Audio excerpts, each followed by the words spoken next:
Cool. Let's see. Give it just a second. Oh yeah. I think we're live, dude. All right. That's always the beginning. Right. Let's see if we're live. Oh yeah, check it out. What's going on, man? Let me give a quick intro here. Wes Smith Variety ShYo. What's going on? Episode. This is 65, dude. 65. Wow. 65, man. Time flies, folk, when you're having time flies, folks, when you're having fun. 65. I'll get my guest in just a second. Let's see. If you were checking out that song in the beginning, some of you may recognize that old school tune as. You're not on the camera yet, Mike, but what's the old school tune? Name it. Sandstorm. No Sandstorm, Darude. Yes. That's an edit. You can get it free. You can hit up wessmith.com and you can see the post there and more information, or hit it on SoundCloud at It's Wes Smith Yo, and break it down, have fun with it. If you didn't hear the whole thing, go check it out, give me some love, appreciate it. And then there's a whole bunch more of those that are kind of similar to that, just remixes, mashup, edits. You can get those too. So awesome. Let's see, anything coming up that I got to mention real quick? Kelly is not here today, so anyone who's hanging out in social media land, you have to fend for yourselves. Just do your own sharing and tweeting and viewing and whatever. Thank you. But she'll be back soon. Next week, I got also coming up pretty cool. We will have one on Wednesday next week. Got a basketball player coming in. Nice. That's going to be fun. Nice. I won't give the name yet. All right. That'll be a good time. Little teaser. And as far as music stuff coming up, I have not doing any shows this month. May have some holiday stuff coming up, parties that I'm playing, probably here in San Diego. I may be going to Mexico for a month, but I'll try to do a show in between real quick, or something from there while I'm working on my Spanish. There you go. And I do have an EP that'll come out later in October. It'll be the Juice Night Out Volume 4. That'll make its way out. So look forward to that. Awesome. Appreciate the support on that. So that said, without further ado, let's get into Mike Baskett. What's going on, dude? Not much, man. Not much. Mike Baskett is my my homie from Seattle. As you can see there in the description, Yep. I have classified you as a nightclub DJ, a party DJ, a roller derby DJ, and you do a lot of other stuff too. I do like do a many lot of of other us stuff. do. Yeah, but those are all true. I love music, and that's why I just kind of get into every little part of it. So, the roller derby stuff is probably what people don't know the most about, I guess. Hey man, take it away. Whatever part of DJing you like the most, and then as you know on here, we don't have to stick with DJing and stuff, but sure. you got a history, man. I do. So, well, we'll start in the, just shoot. I got into music. Jump right in by playing the violin in middle school, elementary school, and it kind of just went from there. I started doing sound rental in the early 2000s for raves and clubs and bars and stuff like that. And that's where I really fell in love with DJing, as I was there in it, but on like kind of the operations side. Yeah. And so then I started buying music, and it just goes all downhill from there. So downhill, uphill. Whatever. What was what did you do first with music? Well, violin, but then what did you do first in terms of DJing? DJing. What sucked you into the DJ side? UK hard house and energy. That's what really. Yeah, I was a party kid. That's energy, like NRG. Right. Yeah. So, a lot of Rachel Auburn, Tidy Tracks. Oh, Tidy Tracks. Yeah. Damn, dude. Yeah. Shout out Tidy Tracks. Are they still rocking? I haven't played that music in a long time. We gotta go see. Yeah. Sorry, dude. I gotta. That's why we have computers, man. Right. Yeah. Tidy Tracks. Yeah. Let's see. See what Drum we get. roll. I don't know, man. Looks like some Yeezy shoes or something, man. Some Yeezy sandals come up. Right. I don't know about the Tidy Tracks shoe covers. I think that record label may be long gone. I think so. Yeah. Tidy Tracks. Let's see if they come up with records. Oh. Yeah. Well, there's some Discogs. Yeah. These are kind of old. 2013, 16. There's probably other people reposted stuff. Right. Yeah. What? How would you characterize that music? Energy. Oh, upbeat, high. I mean, high energy, as in ENERGY. Right. Lots of Hoovers. Lots of lot of really high pitched vocals, like pitched up. I just remember a lot of that. What was that track? I'm gonna forget. Only if I had one more. Remember that one? Oh, check it out. We'll just jump right in. Wiki's our friend, man. Right. Would you say that? I'll read it. Is that what characterizes a genre of up-tempo disco or electronic dance music, EDM? Careful, folks. Careful. That originates in the United States during the late 70s and early 80s. Wow, they got the term EDM all updated in there, relating back to the 80s. That's okay. All right. And typified by fast tempo, you got that part. Yep. 4-to-the-floor pattern. Yep. A lot of vocals, pulsating octave bass lines, particularly influential on the EDM scene. Its earliest association was Italo disco. Huh. Interesting, man. Yeah. So that's what got it I think that was like, I was going to say 140 beats per minute. Yep. Is like generally its range. Right. Yeah. I might have heard some of that, dude. I used to play that a little faster. But... Were the vocals always pitched up? Not always, Mickey Mouse-ish? but Mickey Mouse-ish. Yeah, totally. So a lot of female vocals too. Yeah, so. Which would be like 1 or 2 octaves higher than they should have been. Right. I think. Yeah. I remember this. Yeah, and then like after that, I heard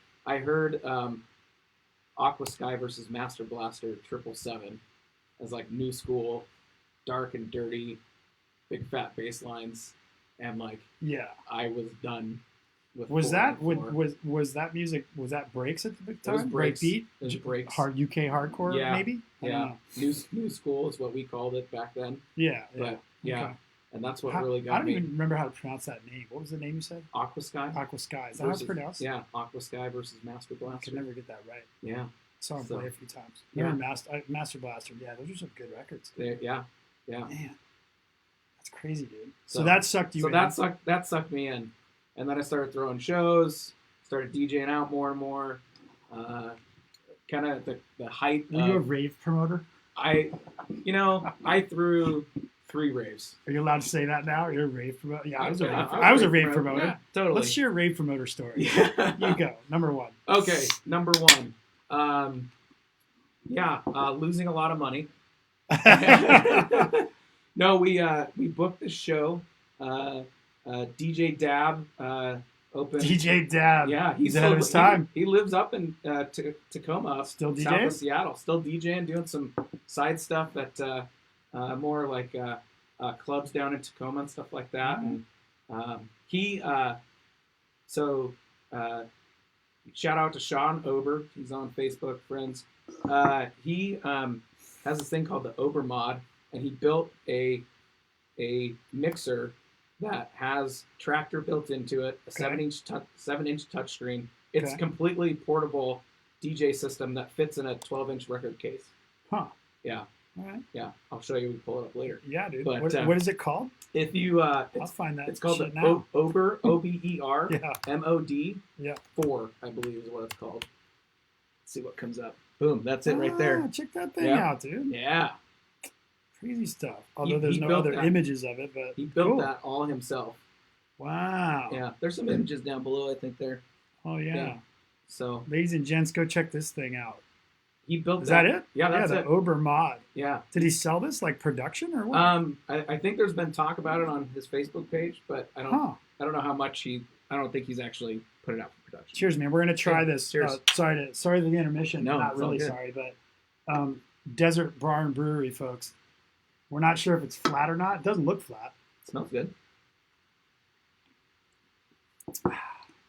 It's doable. It's tasty. I'm not sure I'd want to drink a 6-pack, but it's doable. No. I mean, of that level of flatness. Right. It's a railroad. Oh, it's a red. That's why.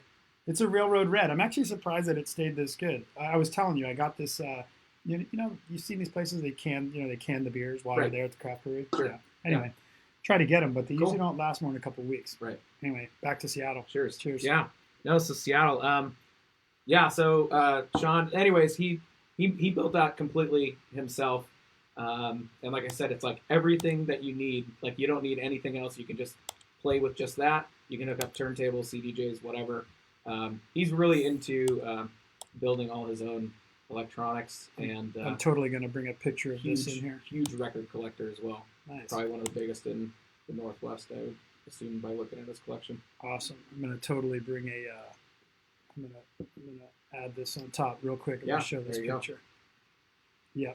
And all those buttons, I believe, are like assignable, so you can set up whatever you want. They can be triggers, they can be effects, they can be whatever you want. Awesome. So, yeah. That's crazy. So all these buttons, like describing, if you're not looking at this thing, it basically looks like the same buttons that are on a MIDI fighter. You ever seen a MIDI fighter? Like a video DJ Tech Tools? I have not seen that. No. They literally use video game buttons. Video game buttons. That's what these look like. Yeah, that's what. Are they that size? They look like it. Yeah. Yeah. So and then a bunch of toggle switches and pots and pans and a whole bunch of stuff, man. Huh. Yeah. Crazy. So Dab or Sean, he headlined our main room, and then we had a second drum and bass room, and we had Danny the Wild Child out of Chicago come and DJ that. But we got our venue was closed down 2 weeks before the show started, before the show happened. Because that's how it always happened back then. So the health department shut it down. And then the guys we rented it from said that was an act of God, and so they didn't have to give us our money back. Oh, so we actually had to take them to court. That sounds super shady. And it's super shady. Early days of Rave Shady. Yeah, early days of Rave Shady. Nice, man. And they were actually subletting it from somebody else. So we moved venues, we lost money, but everybody had a great time. And then we decided to do it 2 more times. What? So back then, what? What size were those parties? What would you have considered to be a good turnout? Yeah, so that was after. Did you ever hear of NAF Studios? That was like the pinnacle of like Seattle rave. It was this 2-room warehouse, 2,000, 2,500 people. There'd be a line, of 1,000 people out the door. Okay. Any given Friday or Saturday night, and like you didn't even have to look up, excuse me, who was playing. Yeah. Like that's where everybody went. Yeah. There was no clubs. There was no bars. Yeah. Everyone just showed up because there was no way to know if you didn't. No fucking phones, bro. You just showed up. Yeah.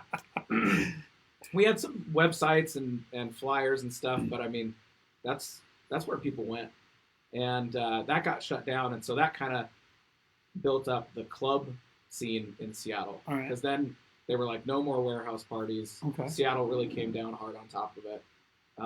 And so everything kind of went more legit. And so, but then the parties, they really dwindled in what size. year are we roughly talking in Seattle that would have gotten going? Late 90s? Mid No, 90s? early 2000s. Okay. So 2000, I don't remember what year it shut down. Okay. 2002, 2003. All right. Somewhere in there. Okay. And then, so then, there was some bigger venues that could fit, that were like really like nightclub style.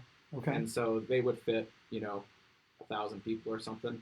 But most of these That's smaller clubs, 300 to 500 people, I'd say. Yeah, it's a lot of damn people to have inside a building. It is 1,000. Yeah. If it's not like an arena, right? Like that's meant for that. Like, those places always sketch me out, man. When they're like, if I hear there's like it just looks over full, that's always made me uneasy ever since like the shit, man. Just first time I ever went to whatever it was, warehouse rave clubs, whatever, man. Right. Always just got a weird feeling, and it's crazy how the number of accidents have happened because of that too. Absolutely. Well, the most recent Oakland. That was terrible. That was horrible. Yeah. Yeah, and it sounds like they just had some some stuff that came kind of. I guess it's been more than a year, but there was I don't know did you hear what happened with the ghost ship party? There was an completely unrelated, only related by name. Okay. Just happened to have the same name. Oh. Okay. As the name they gave to that space. Nobody, but no people involved. No similar nothing. Yeah. And anyway, I think they had some problems because of trying to rename it, or people wanted to rename it. Some back and forth about. Yeah. Sure. Stuff's tough, man. Yeah. What do you do, man? If that, that's pretty crazy, right? Like, it is. What do you think would happen in most? It might be different in San Francisco, but I think, man, I don't know if people would just change it. Yeah. If they had nothing to do with it, no relationship to it, no nothing. Let's just assume that was the case, right? Which is my understanding. It seems to me that it would be like weird to change it. Yeah, that's my guess. Especially if it's like if you have a name that was established for 10 or more years. Yeah. And then something happens with the identical name. Right. And let's say similar scene, but nothing related, right? Sure. Like I don't know, man. Yeah. I would have it would be a struggle, dude. I would I don't know. I would almost try to think like, could you do it and memorialize the people somehow or do something like that? Like that seemed that would seem to me to be way more productive. Absolutely. Than changing the name. Memorial, do a fundraiser. Because changing the name of anything that's established comes with tons of risks. Absolutely. I'm not saying just to make money, but point being is if you could keep the name the same, it would almost be like if you were strictly looking at the money, it would probably almost be better to keep the name the same, explain to everybody, commit 10% forever, right, to the cause to Absolutely. Support people that were affected, and then keep it going. It almost seems like it would be worth a try. Yeah. I'm not involved with any of it. I have no idea what happened, but you might actually. Pretty sure the party got canceled. So. Right. Yeah, you might actually grow your following if you do that. Like people might step up and say, "Wow, these guys are on top of it and they're supporting their community, even though they had nothing to do with it." Yeah, I don't think changing the name or canceling the whole thing seems like the best outcome. No, that's all I'm saying. No. Yeah, I agree. But, it seemed like maybe try to come up with a way to sort all that out. Right. But apparently it didn't happen because I think the party got canceled. But anyway, back to Seattle. Back to Seattle. Yeah. So all right. So mid 2000s, because I would have been in DC for the beginning of the rave scene, and that would have been a little earlier than that. Right. Probably hit 5 years earlier, maybe. Sure. I'm going to say. I think it was going in LA. Yeah. About the same time as DC. Remember a lot of LA DJs coming over. Oh, right, sure. And vice versa. Yep. DC DJs going that way. A lot of New York DJs. I think like New York, San Francisco, LA, DC were really big early in the the warehouse rave. Sure. And then it all, I forget what year it was when it all kind of fell apart. Do you remember what year it was when like the rave act was about to go into place? Well, I mean, yeah, for Seattle that was, like I said, 2000. Like early 2000s. And then did it just go, because in DC it just literally went like poof. To nothing. Like for a year it was just zero. Yeah. I mean, I do remember I kind of was taking a break at that point a little bit from music and promoting and stuff like that, you know? And so I know there was a lot of talk about like the rave act and there was like the Seattle Dance Act, I think it was called, and so there Okay. was a lot of rules put in place for like Seattle where like they said like you had to hire Seattle police officers Yep. to Similar be stuff. outside, but then they were only allowed to work if they were off duty, and then basically all the off duty cops didn't want to work that event. Right. So you basically couldn't legally have an event because of that whole cycle of how they set the rules up. So that really died things down for a long time. Did anything in terms of a party or brand or some DJs survive out of that time period, or did it kind of churn over and then new things came about? Yeah, absolutely. Like there was a lot of young promoters that kind of grew up as party kids in the rave scene, and as things started to loosen up in 2004, 2005, 2006, they saw an opportunity because a lot of promoters just like fell to the wayside. I'd say USC events. I mean, they were around as one of the first promoters in Seattle. Okay. They do big things now at what's it called? The Gorge Amphitheater, like out in Eastern Washington. Oh, I never heard of that. Okay. Yeah. So, and they do all the big like holiday parties at the big convention center. So they're doing Halloween, they're doing St. Patrick's Day, they're doing Valentine's Day, and it's big. They're big national touring headliners. So they survived.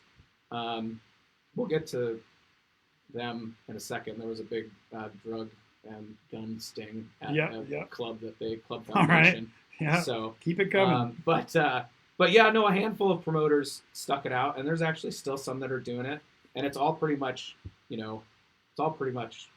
clubs now, nightclubs. That's really the only way to do it. There's no warehouse parties anymore. Anything like that's underground, and there is a little bit of an underground resurgence. Some outdoor map point parties. Okay, what's a map point party? Oh, a map point party is where you don't want anybody to find out where the party's at, except for people that you want to know. Yeah. Okay. So you would put post online that says like, go to this address, and there will be someone there who will vet you, and then you'll get like a flyer with another address, which is where the party is. It's like the OG two-factor authentication. It is, absolutely. Yeah. So nice. But that way you can kind of keep it underground, and if you think someone's not someone you want there, then they don't get a flyer. Yeah. So yeah. Or it used to be like to call this number at the 2 hours before the show, and we'll give you the address. Yeah. Kind of thing. Yeah. So. But those are becoming more, kind of renegade, outdoor, find a spot in the woods, hook up a generator. I've been seeing more and more of those on social media in the last couple of years. Do you think they're permitted? Yeah. Probably. Absolutely permitted. Yeah. Yeah, sure. Mike Baskett giving away all the goodies. Yeah. Oh, it's funny. To all my friends that throw the renegades, get those permits. Get your permits! Well, I want to go back just a little second because I want to see how this affected in your area, because I haven't talked to anyone from Seattle that was really that far back, but like I was over in DC. But you can see some of this. So this was Buzz. So you familiar with Buzz from Washington DC ever? No. So back around the same time frame, I would say late '90s into around the time frame we were talking. 2001 was a whole different situation because of 9/11 and those things, but yeah, so Buzz was like, I mean, you can see from this Wikipedia thing, it was definitely a big, Washington's best electronic dance night, and it clearly was the killer. Kind of like you were saying that everybody be around the block, you just went because there was no first of all there wasn't anywhere else throwing anything. Was. Yeah, and the people promoting it were post sort of illegal warehouse rave people. So they knew what they were doing, had all the connections, and it was a great night. In absolutely. The club, right? Yeah. So that was kind of where it went into. And then outside of the, outside of what was the quote unquote illegal warehouse rave, this was legit in a club, all great, well done. But then they had another problem, which was I think then around the time frame. Well, 9/11 obviously, had some serious problems. So this one got shut down in '99. So Buzz took a bite in '99, and it was because of somebody from Fox, I think. Yeah, so it's Fox 5 incident. Somebody from Fox took a camera in, undercover kid, or at least young enough looking, filmed like, e-piles, typical shit that was going on back then, dude. And it didn't end well. Sure. Was the bottom line.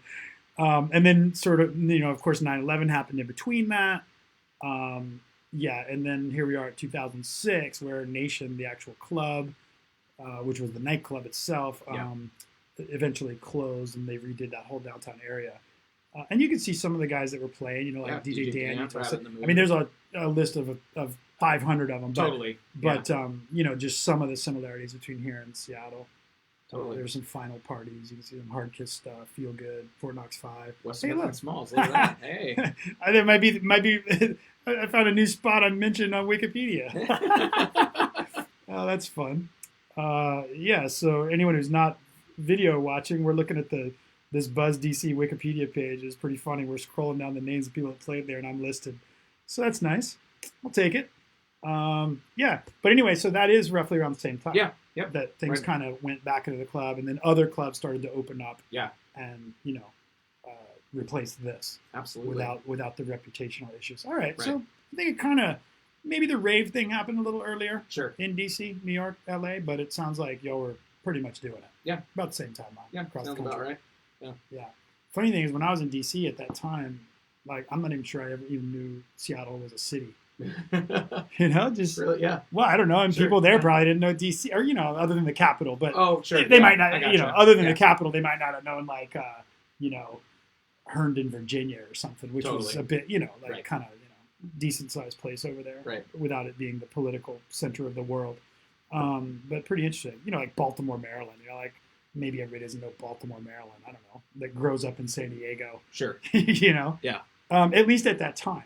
Yeah. Is kind of the point I was making, because we didn't have, like, there wasn't speaking to you, what did you get? Where did you get your music at that time? Like, how did you get it? Yeah, how did you learn about the new shit?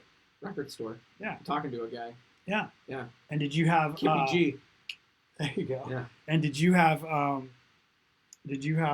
was it? It was called Future Music Magazine. Do you remember that magazine? I do by not. Any chance? No. Okay. No, I literally so new records would come into platinum on Tuesdays, and I'd go there Tuesday mornings at 10 a.m. And I talk to the record buyer and find out what they got new and try to get, if there was some new hot record and he only had 2 copies, it's like, can you put one on the side for me? Do you got one for me? Yeah, wasn't that a cool time though to have that problem? It was a cool time. Like looking back, right? Like absolutely. There's other cool shit today, of course, but everybody has access now though. Yeah. So like you can't be that guy unless you're, with producers that they're sending you, stuff that's not out yet. Yeah. Like, it's true, but even then, like you play it somewhere, it gets recorded and it's literally out. Sure. You really can't stop it. Right. Yeah, because now everybody's doing almost high fidelity streaming. Right. Or recording it. It goes somewhere. So basically, the way I look at it is essentially once it's been played anywhere once, then it's out there. It's pretty much fair. It's fair game. Fair game. Yeah. And you just didn't have that problem back then. Right. So yeah, no, you're right. Yeah. It would be fun for like to be able to have a way to take up and coming DJs, people just getting into it in the last couple of years. So I've had a few on here. It would be fun to have a way to kind of time machine them back. Right. To just experience that. Yeah. Not that I think it should be that way again. There's all kinds of cool stuff now, and not having to carry those records. Right. But that's funny you brought that up, because that's such a weird thing, wasn't it? There'd be like, especially imports, man. Oh yeah. Oh yeah. Because so historically speaking, I'm assuming it would be the same for everybody at that time, right? So if it was vinyl, right, how many copies do you think would get pressed? 500? Sure. 1,000? Yeah. Of something that was first issue. Yeah. So. Sure. Which is what we're talking about, is getting that first release. Yeah. So, and that's getting split all over the country, all over the world. Yeah, because nobody, unless it was on a major label, which there was no such thing at the time, really. You know? I mean, other than like Sorted Records or something, like a few of those, Masters at Work, more house stuff, like those would come out, and maybe, I don't know, I didn't work for them, but I'm guessing they might know they're going to sell 10,000 worldwide or whatever. With A&R and all their people. Yeah. But by and large, a lot of it was probably 500 to 1,000 copies like we were doing. Yeah. We would get lucky, and if we got something that just flew off the shelf from literally the distributor needle dropping it to their buyers over the phone. Yeah. Like that's how you did it. Right. That's crazy. And that's how they placed orders. They'd be like, oh yeah, we'll take 10. And then the stores were fighting to get them. I worked at a record store back in that time. That's how I had the inside on it. Plus the label was making vinyl, and 500 was like a minimum you could do to make money. Yeah. If you sold them all, you'd make a little bit of money. Okay. Yeah. Like if you pressed 500 at the time, you'd get it down to $2 or maybe a little less if you did, paper sleeves only. Right. No shrink wrap. Right. No nothing. No print on the label. Jean, you fucking hand wrote handwritten.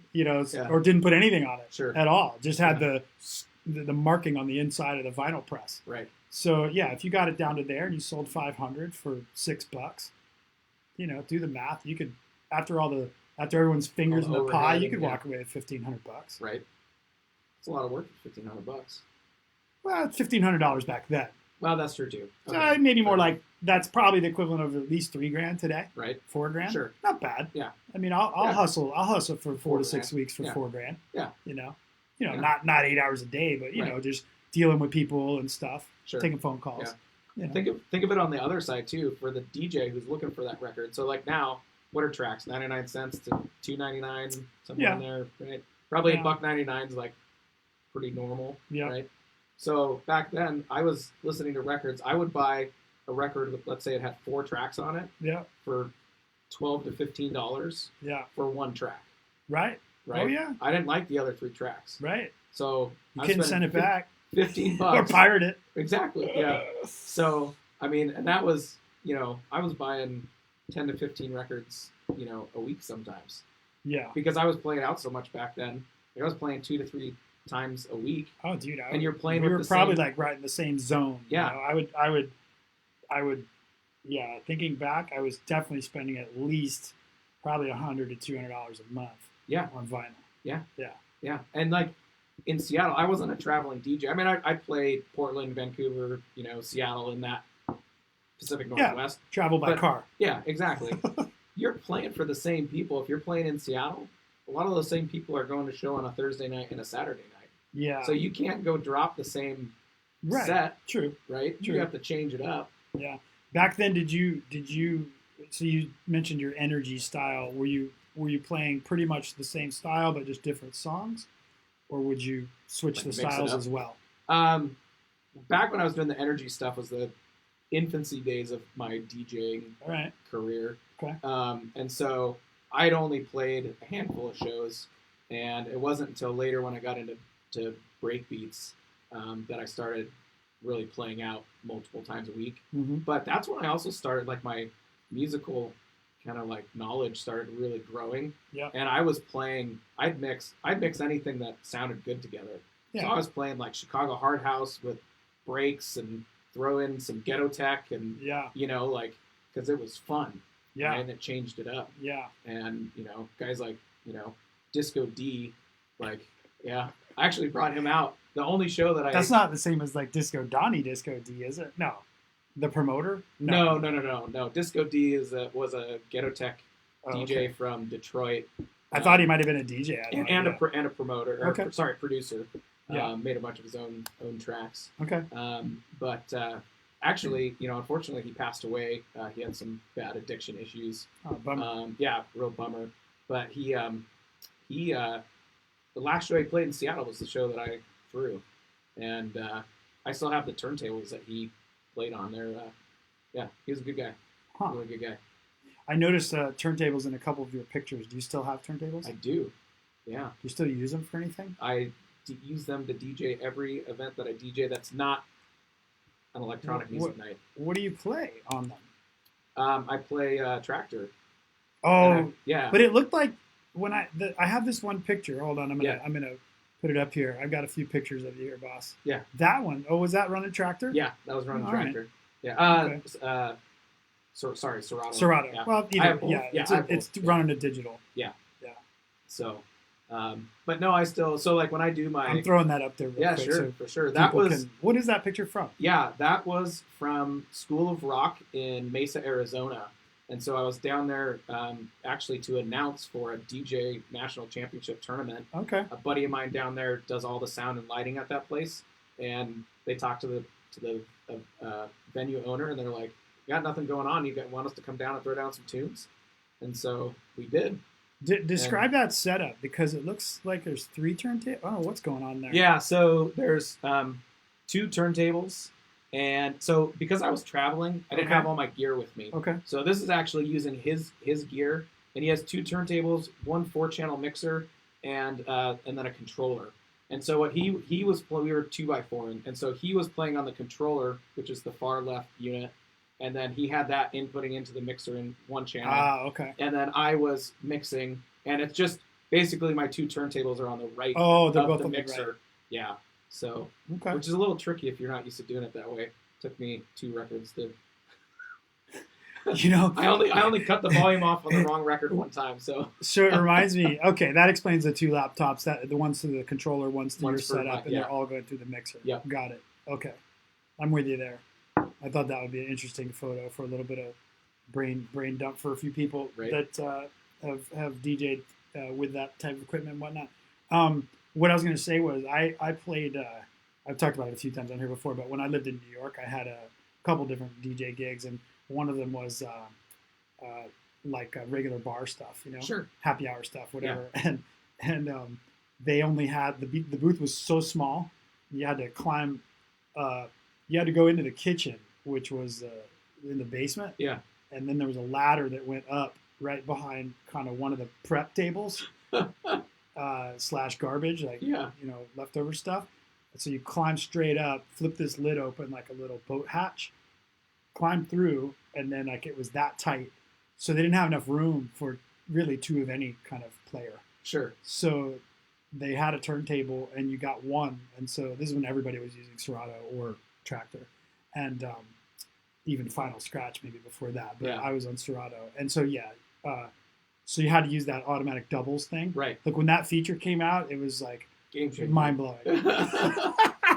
Because I was always like, why would people need that? And then I got this job. I did it for a few years. It was a lot of fun. Yeah. No, that's cool. Yeah, it's a good time. There's a guy that does open format and kind of party rockin', club rockin', full-time DJ, Indica Jones, good guy, good friend of mine up in Seattle, and that's how he DJs. He's got the track playing on his laptop, and then he's got a track on 1 turntable. Yeah, he scratches, transfers it over. Yeah, I mean you can't juggle, but that's about it. You can't juggle. But how many people are doing beat juggling? Yeah, anyway? Absolutely. But he kills it all the time, and it's a super clean setup. It's easy for him to get in and out, and it's he's working smart, not hard. So, yeah, man. Yeah. The man, that's funny. Those gigs. I don't think about them all that often, but when I do, they're pretty funny, man. Yeah. So what other? So that was rave stuff and these things. What we were chatting earlier about like different kinds of DJing. So that was one of my different kinds, doing club, not just club stuff, but happy like hour bar stuff. Bar, stuff like regular, open format. Keep it chill, warm it. The routine, like warm everybody up, keep them drinking.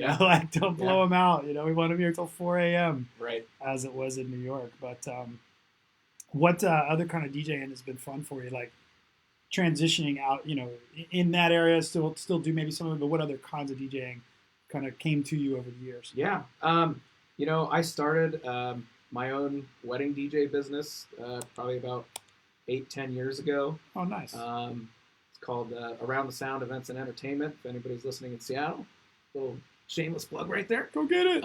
But I told myself a long time ago, like I'm never gonna sell out. I'm never gonna become a wedding DJ. I was so into electronic music and like what I thought was real DJing. And then a bunch of my friends, I collected music, and a couple of my friends got married, and they're like, "Hey, I know you don't do this, but we don't have a lot of money. Can you help us out?" And I actually made pretty good money. Yeah. And I was like, there's money in this. And so it was great. It was a business decision. DJing, yeah. And then I realized that they're a lot of fucking fun, man. Yeah. Like everyone is a party. Yeah. Right? Like, and it's a party with well, I'm going to say no budget, a budget, but it's definitely got a less the budget is not concerned with ticket sales. Right. Oh yeah, absolutely. Yeah. And people, this is like, they want this to be their most memorable day, right? And so they're willing to spend, the money. And so, and the money's nice and everything, but it's really cool and really fun to like be a part of someone's day like that. Um, and so, yeah, I really love it. I love it more when people dance. So you still do some of that. Oh, I do You have that. your business. Yeah, I that's do. like your, Yeah, I cool. do. 10 to 15 weddings a year. Awesome. And it's a reason why I'm down here in San Diego right now. Yep. Because it allows me to, afford to travel. And Oh, I thought you stuff were like down that. here doing one. No. Just no. The money that I made, that's why I'm here. Yeah, I was able yeah. to get down It's here awesome. and spend a few days down here Yeah. and enjoy it. So, Yeah.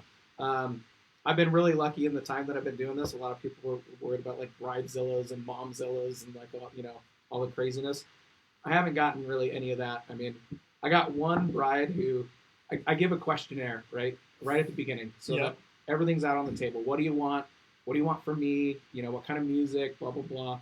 And so one of the questions is, what music must you hear? Yeah. Like and it's usually someone's putting a list of 5 to 10 songs that they have to hear somewhat. Yeah, they're going to be upset if they don't hear it. Exactly. Yeah. And this bride gave me 7 pages of 10-point font of songs listed out, right?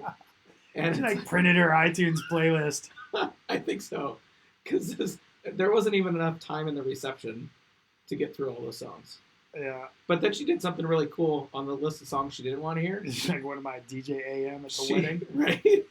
She says, these are songs I don't want to hear, but there's also a rule next to each one. So if someone asks for it, they have to follow that rule, and then you can play it. Oh. So like one of the rules was like, go down and get on your knees and beg to the bride with the microphone. All right. That I want to play this. One was like, go to the bar and take a shot of Fireball. Okay. And then the DJ can play it for you. All right. So she made it kind of fun in that aspect, and actually made it fun for me. All right. That's So, kind of cool. Yeah, it was cool. I haven't heard that before. Yeah. I did have, I think my only, I only DJ'd one wedding ever at the request of a good friend of mine's mom. Yeah. And it was a country wedding. Oh, okay. That was interesting. Sure. Yeah. Because I had no country music. Right. I had a little experience because my mom's a country fan. Yeah. Or she enjoys it. Yeah. So I had a little experience, but didn't know anything about country music that people play at weddings for country people or country weddings, whatever that is. But that was cool. That was the only wedding I ever did. But I would have probably kept doing it if that was like when I was in college. I might have kept doing that had I been out of college. Yeah. Because it was great money. It is, yeah. But Absolutely. then I got out of college and had other big plans, so I kept going. A lot of people don't know too. It's actually a lot of hard work because you're not doing. Yeah. You have to do so much prep in putting the playlist together, and especially if you're also being the MC. Yeah. You have to know people's names and how you're going to introduce them, and usually help build timelines. And so I usually spend about 8 hours over a number of days in prep, a couple of meetings with the clients in person, and then I'm usually one of the first people there, and I'm almost always the last person to leave. So a solid 10-hour day. So your day is 10 to 12 hours. Yeah. Yeah. All right. But that's you got your own rigs, sound rig? Got my own sound rig. Got Everything. a couple different systems. So if I'm playing, ceremony and reception in 2 different rooms. Little lighting, little truss. Got a little lighting truss. Basic stuff. Yeah, basic stuff. Yeah. Some uplights and stuff like that. And basic versus EDC. Right. You don't need that for a wedding. Right. No, but that's cool. Well, that's interesting. I mean, seriously, anybody that listens to this now or later that's a DJ at any time, really. But if you really like DJing and producing music, and I think probably the best point you made about it is the flexibility that it affords you. Yeah. Outside of, you're still running your own schedule. Yeah. Even though you gotta, you're not flexible on the weekend perhaps of that wedding. Right. But you can make some really good money doing that and cultivate kind of a local business. Yep. That's pretty steady. Absolutely. If you're good and professional and whatnot, And you have to be flexible. You got to be professional. And I'd say that, one of the biggest things is like having your own equipment.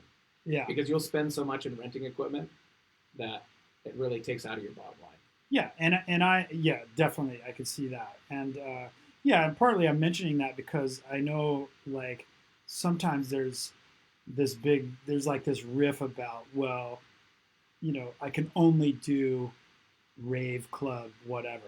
Right. Well, yeah, but if you're not yet paying the bills doing that, you know, you the amount of time you can have to put towards music, if you find some way to do it, like a culmination of wedding DJ, club DJ, festival DJ, where there's always some free gigs and that stuff, like Yeah. low paid gigs. Sure. The amount of money you can and cultivate, which is all around music, is much more than a lot of people might think. And you're in all those situations, you're essentially running your own business. Yeah.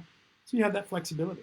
Absolutely. It definitely beats working, for whatever, a lot of people, that come out of school or maybe don't go to college or something that are in the DJ business and whatnot. It can be a real struggle, man, at strictly trying to do like the particularly EDM, gigs getting going. I'd say probably the open format stuff's next because, dime a dozen as well. Yeah. People that will do it. Doesn't mean they're all equal talent, but Yeah. that will do it. So having some variation is cool versus, trying to grind out 60, 70 hours a week at, 7-Eleven's probably the extreme, but you know what I'm saying? Yeah, totally. Just a basic job because you're trying to just clock the hours and leave. Just so you can. Yeah, because I know a lot of do. people Yeah. over the years that have done that. That's their thing is like, oh, I'm just going to, this is just a shit job. Like that's Right. their words, to clock the hours, get some pay and go. Yeah. And then they're really focusing on music. Well, you might as well, Yeah. look at the other avenues that are actually in music. Because the other amazing thing is, and I'll ask you this, is, I bet there's some crossover with something in the wedding DJ business that crosses over with the rest of it. Absolutely. Venues, I don't know, equipment, Yeah, whatever. 100%. Right? Well, how about this? So I also do like bar open format DJing, right? Yeah. I've got a couple of, residencies where I, stick with a specific, group or a specific bar that I always do like Halloween, New Year's, St. Patrick's Day with, right? Yeah. I can't tell you how many people have come up and asked at the end of a night, like, my sister's getting married in, next summer. Can I get a card? Yeah. It doesn't matter. Or I was actually just DJing my last wedding of the season last weekend, and as I'm packing up, one of the venue workers who was just cleaning up, she said that she works for a nonprofit, and they're always looking for a DJ for their events. Yeah. And that's a paid gig. Yeah. And so, like, you never know where you're going to find that next opportunity when you're playing music for somebody. Yeah. So, how are you doing over there? I'm. Oh, you're good. You're good. If you want to, I don't know if you want to experience some of the dude. Oh, look at that. Quick intermission. The dude. What's up, folks? You got to get the dude. That's probably one of the cheapest bottles of IPA I've seen over here. Some people might be like, $8. Damn. What's going on, man? Anyway, it's good stuff. Well, we're about to find out if it's good stuff. There you go. Is it cheers time? Let me finish this and then. All right. Yeah, well, anyway, good point. I'm glad you brought it up because I think if you're really trying to, if your priority is to work in music, overall, versus any other thing you can think of that you're interested in, then I think that finding those, 3-4 different ways to make money within music that work for you is the way to go. Yeah. Because unless you're pursuing, like whatever, a professional career like an accountant, and you've gone to school for that and that's what you're doing, and then maybe you DJ on the side, that's different than what I'm talking about. Totally. But if you're totally going for it, like it's all you want to do is music, just try 3-4 different avenues, and you never know what'll come your way by doing that. But I can tell you for sure, usually if you're like, if you're over in the grocery chain business or whatever, something completely unrelated to music, you're probably not going to run into too many people that are going to turn lights on for you or possibly even create avenues for you to do things in music. Yeah. Right? Yeah. But yeah, so cool. Glad you brought that up, man. Very clearly. So let me see if I got, is it which picture is your favorite for the, can I show that one? I've got another one. Hold on. Those aren't live yet, but I think I got one of you. Hold on. No idea. I must have. Oh no, here it is. This guy, right? Yeah. That as well. That's Here, a good I'll one. put that one up first. All right. Yeah, we'll do that one first. Cool. Yeah. So take it away. So this is the Tilted Thunder Railbirds is what the league is called, and you see in the background there that's a bank track roller derby. So that comes from the old school 60s, 70s. Okay. You know, so that track at certain points is about 45 degrees of an angle there. Okay. And yeah, the skaters, it's all women, and they start with 10 women on the track, and 2 of those 10 have a star on their helmet, and they try to lap the other team. Okay. So every time they lap a player on the other team, they get a point. So 2 teams of 10. 2 teams of 5. Oh, 2 teams of 5. Yep, 10 total. 10 okay. total. Yep. And so that's basically what it is. My wife started in this league 9 years ago. Shout out to Caddy LaBelle. Love you, baby. Actually, is that photo live right now? I'm gonna put it live. Okay, so if you put There that we go. that photo live, so that is my wife there on the far. Oh wait, no, that's Shadow Breaker. Never mind, that's not my wife. Get it straight. Oh yeah, no, that would have been bad. I can't really see from here. So, but anyways, yeah. I so can't either, dude. That's what happens when you grow up raving in the 90s. Right? Yeah. So, this was actually from that national tournament when I DJ'd at School of Rock. Okay. So I'm actually announcing in the background there. You're probably back here somewhere. I'm Maybe back. you're taking a bathroom break. Yeah, I'm to the right a little bit. So, but yeah, so that was Arizona for the national championship 2 years ago. But yeah, so bank track roller derby, crazy exciting, fast paced. Before my wife got into it, she brought me to a bout. That's what a game's called, is a bout. Okay. And a bout. Like a fight. Like a fight. Yeah, exactly. And so this was flat track, so a little different rules. Okay. But I was like not happy with versus banked. Correct. Okay. Versus banked. So flat track is just on like a regular like roller skating rink. Okay. They still go in an oval, but it's just completely flat. Oh, probably a lot harder to skate. To skate? On bank track? Flat. Oh, flat? Yeah. I don't know. I mean, bank track, gravity is your enemy. Okay. Because you're always like at an angle, right?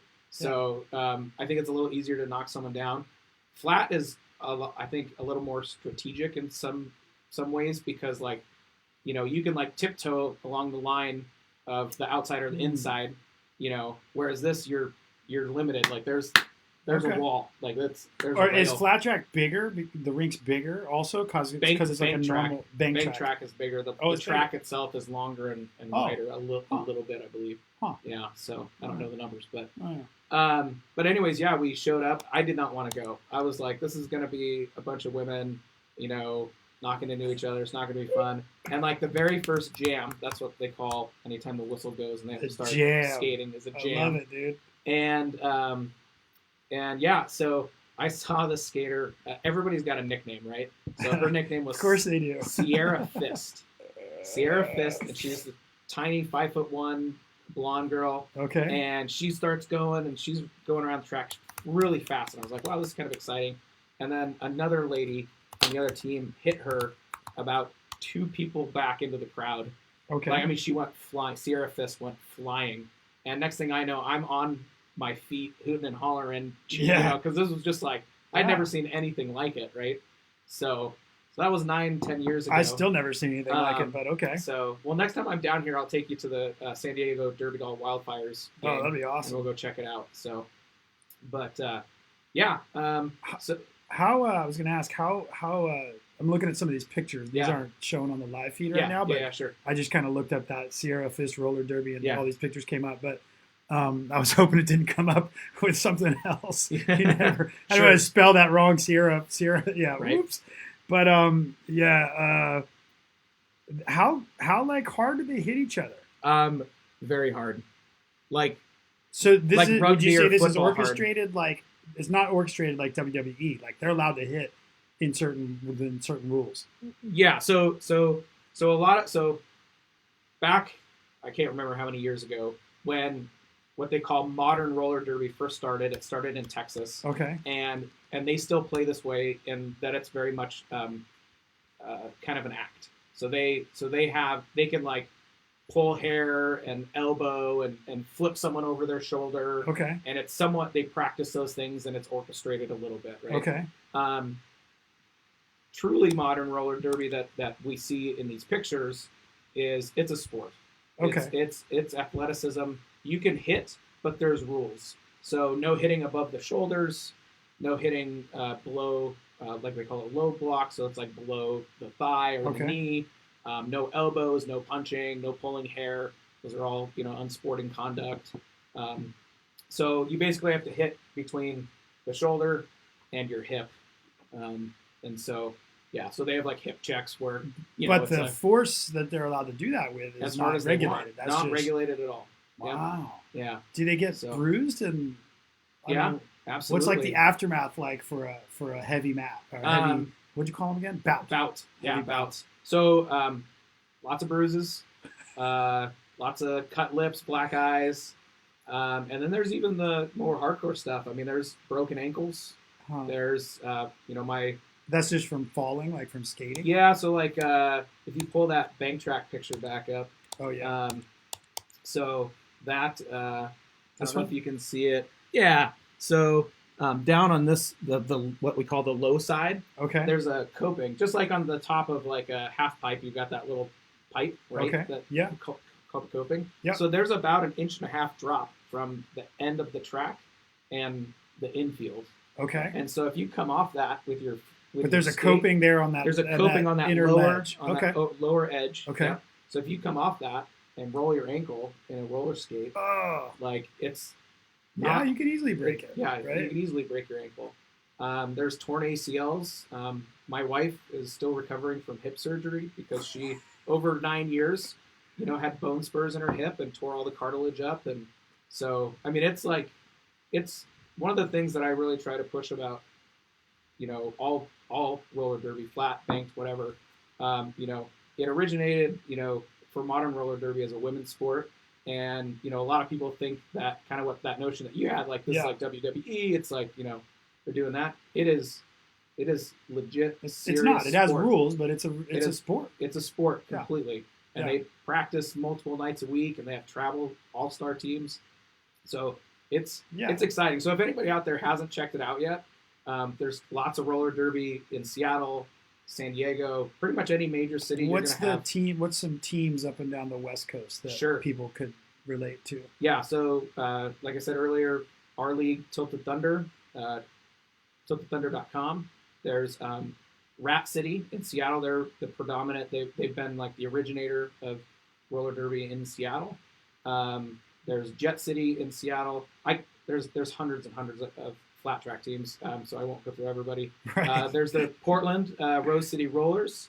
I think there's some teams in Sacramento. There's definitely teams in Oakland and LA, San Diego, Phoenix. This is big.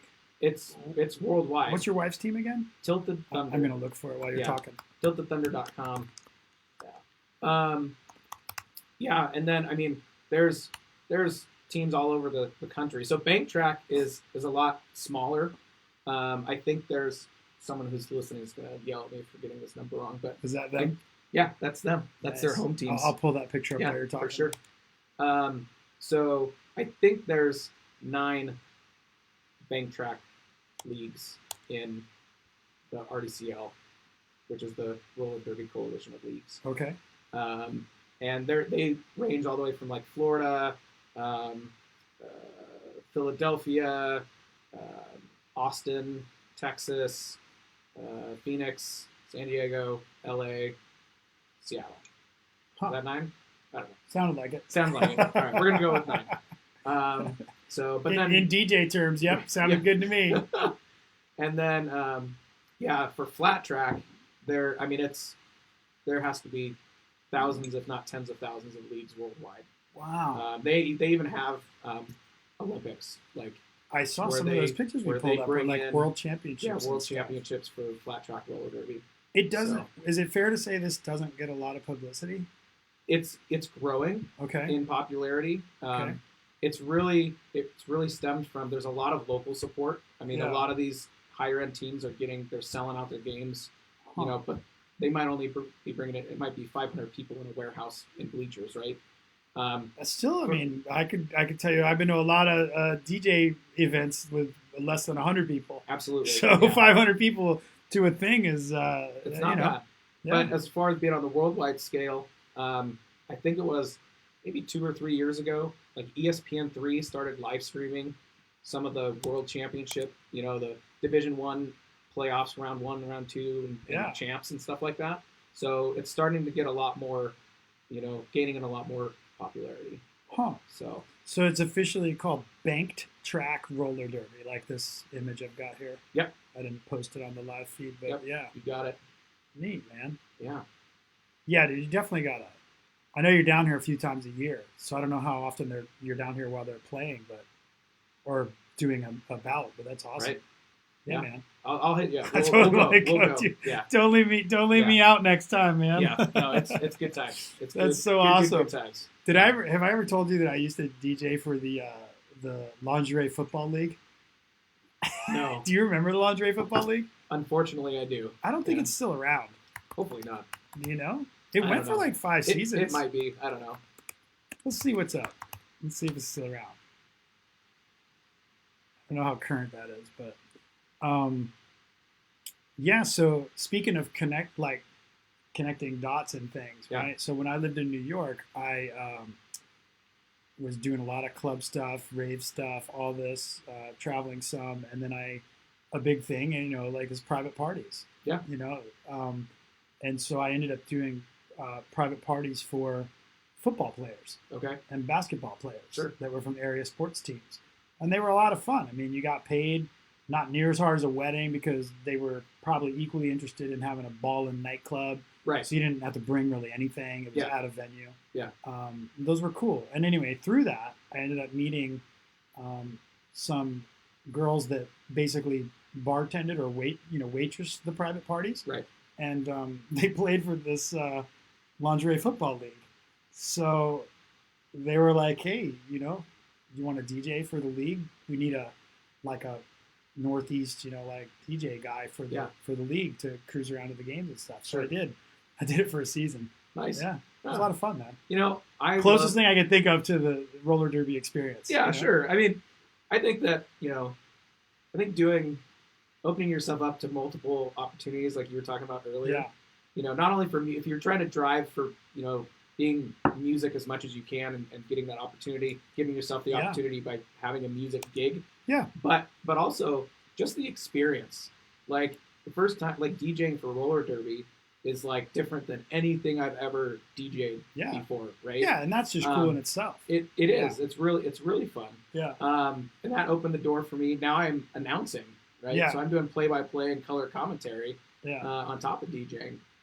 But you never know what kind of weird, funky gig. Like I've DJ'd like 5-year-old birthday party before. Yeah. The only thing I won't DJ is a high school dance.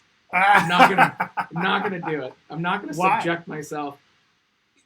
They don't pay well. You can't play what you want. You have to play everything that they want, and it's just from my friends in the industry that have done it. It's hell. Huh. It's really just you're just bombarded by kids. Well, it's probably like comedians that won't do colleges and things like that. It's probably similar. Probably reasons. Yeah. Yeah. Restrictions and just this concentrated group of age range. Right. Absolutely. Of like 2 years. Yeah. Yeah. Makes it hard to write. It's a tough show. Topics too. Yeah. It depends on if what you're talking about is already relevant. But even to DJing. them. Yeah. Yeah. I did some quinceañeras. That's a tough go. Yeah. I When did I was in one New York, 16-year-old birthday party, and it was this is a good story. So bring it. So it was for a good friend of mine that I worked with, and he begged and begged and begged, and I finally said, "Sure, I'll DJ your daughter's wedding or 16th birthday party." So we're there. They're having a pretty good time, and she comes up to me and she's like, "Can you play Lil Jon Get Low?" And I was like, Most popular song ever. Right. And not a song that should be sung by 16-year-olds. But so I was like, there's a clean version. If your mom says it's cool, like I'll play it. So I played the clean version. And those kids sang every single bad word in that song. And the mom came up to me so pissed off. And I'm like, hey. You're like, I didn't teach him this. It's your kid. Yeah. It's not my kid. It's your kid. So, yeah. Dude, I find it hard to believe there's anything once a kid, is able to leave the house, you know, Not even leave the house anymore. Once they get a cell phone that's not blocked, I mean, yeah, I mean, I guess once they, yeah, I'm not sure I have no idea what age it is now at which they're just exposed to everything. yeah, I mean, I guess it's any age if they're allowed to do whatever they want right. on the internet. Yeah. Right?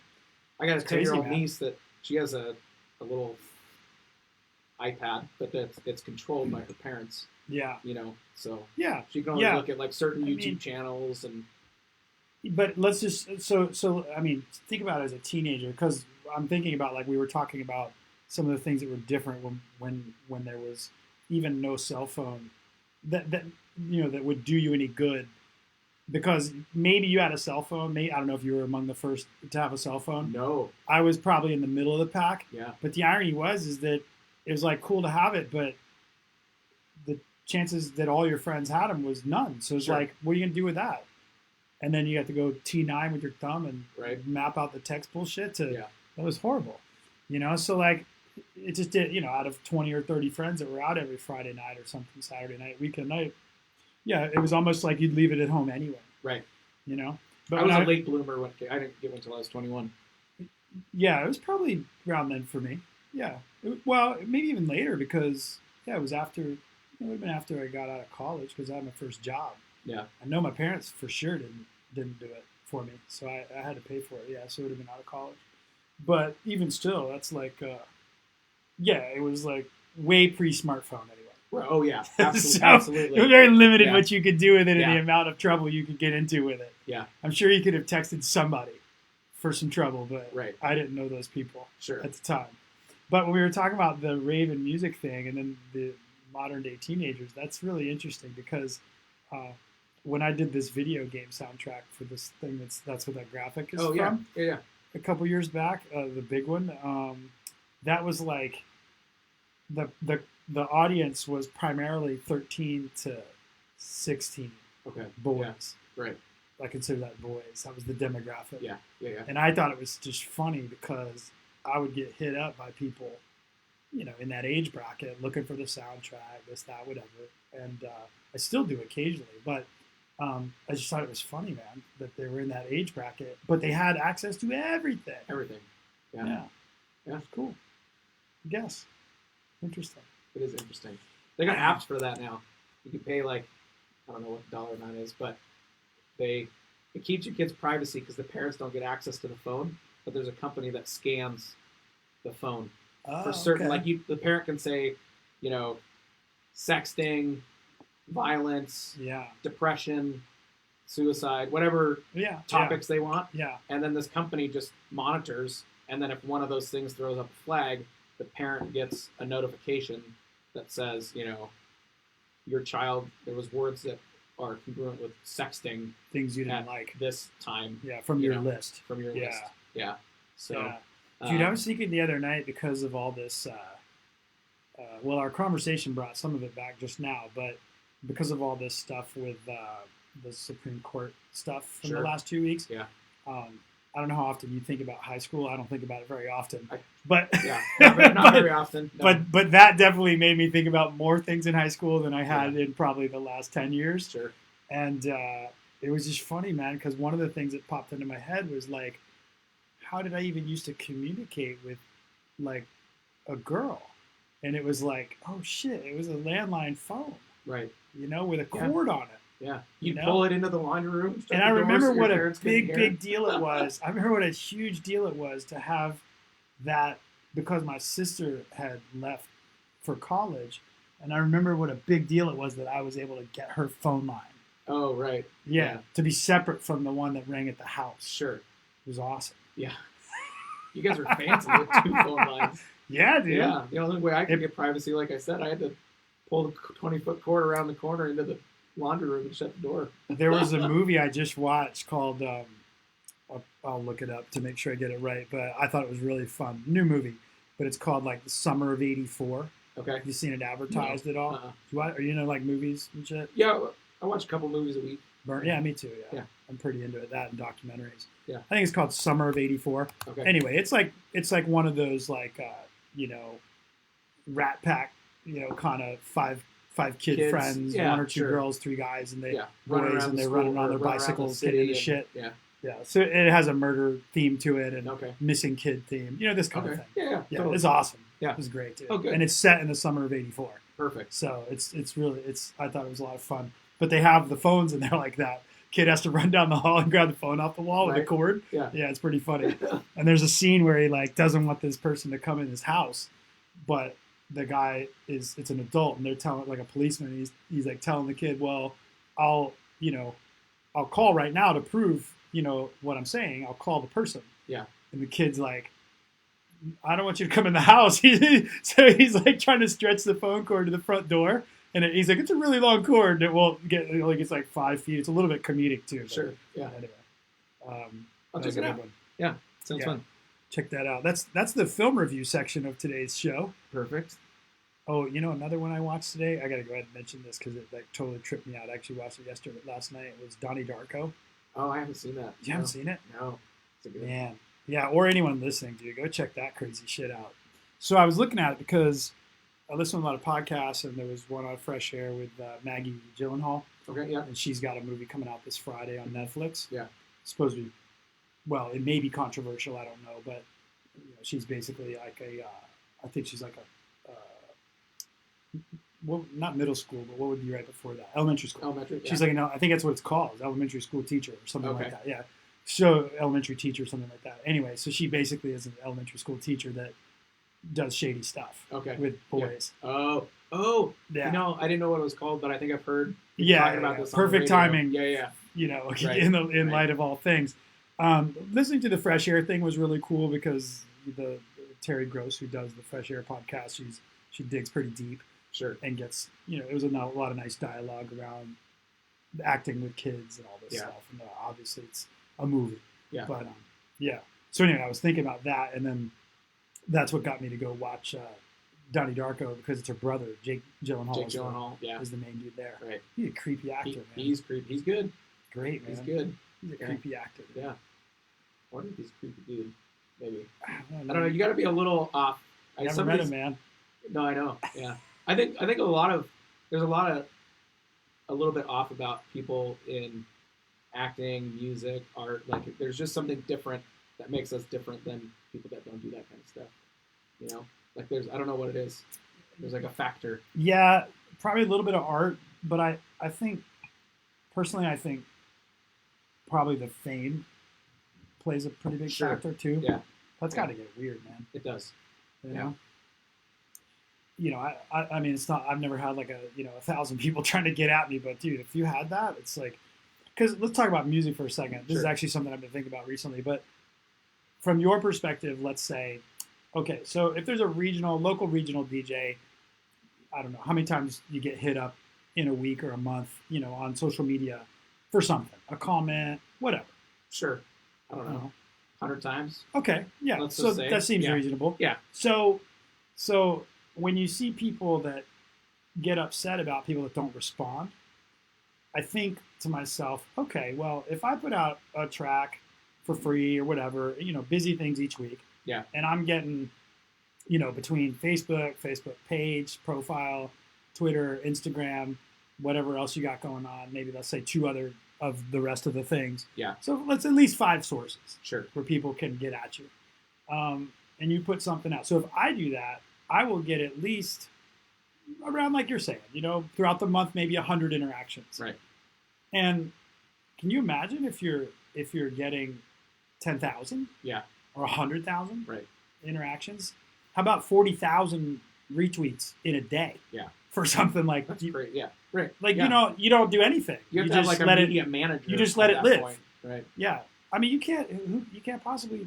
There's no way to respond, right? Yeah. It's just Yeah. that basically is now just a conversation between people, Other people. Right. about whatever you on said. your Like, thread. Yeah. I feel like you're no longer responsible for that. Sure. Yeah. hopefully you're not digging yourself a hole, right? Right. Yeah, that's crazy, man.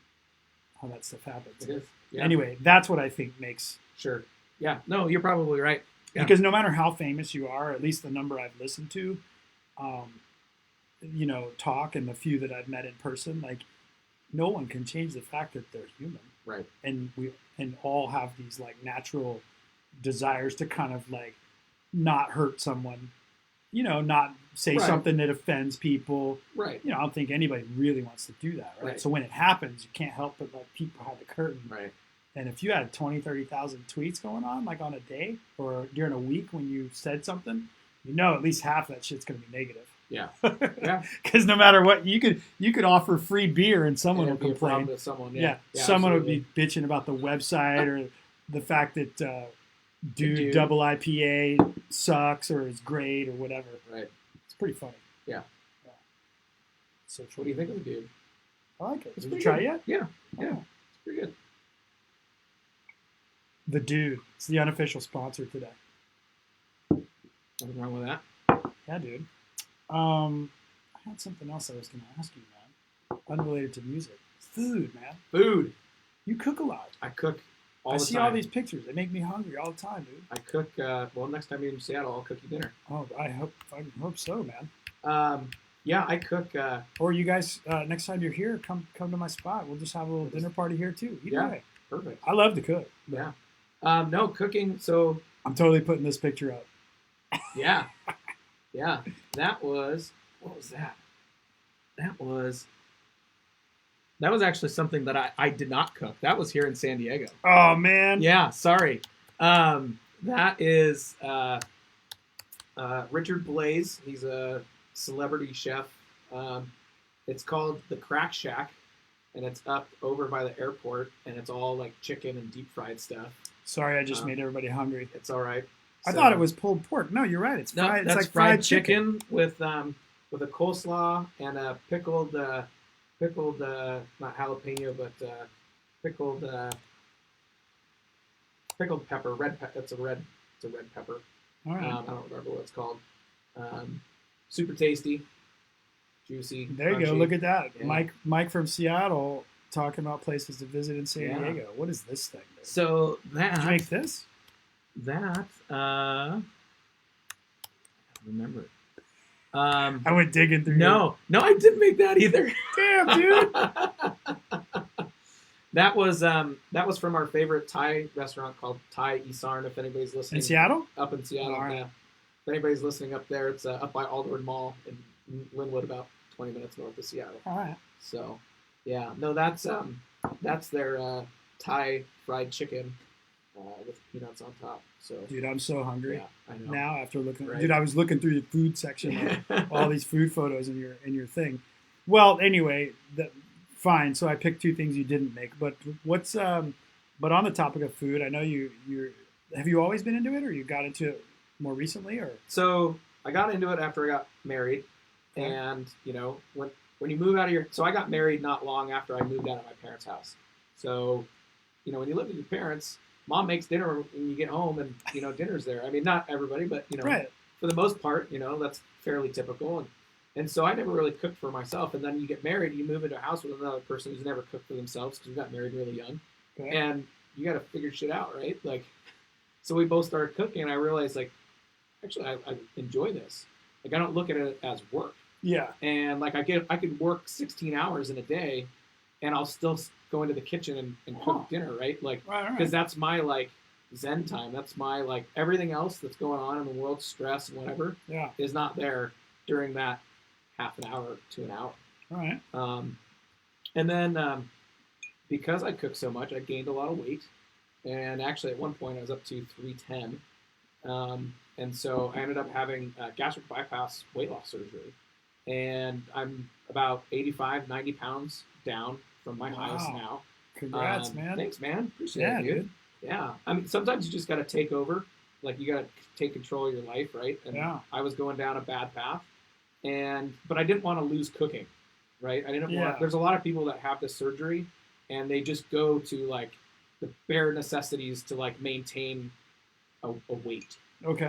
I wanted to live life and not worry about counting my carbs and counting, my sugars and all that stuff. So I just really like changed how I cooked and started cooking with pretty much fresh ingredients. And so you did change the way you cooked. I changed the way I cooked. Okay. But I didn't change, so there's a lot of people that get the surgery that will go and buy the store stuff that's like low carb because it's low carb. So they'll get the frozen dinner that's like made by Weight Watchers that's like low carb Yeah. because it says low carb. Okay. And it's high protein, low sugar, low carb because Okay. that's the whole goal of this diet. Okay.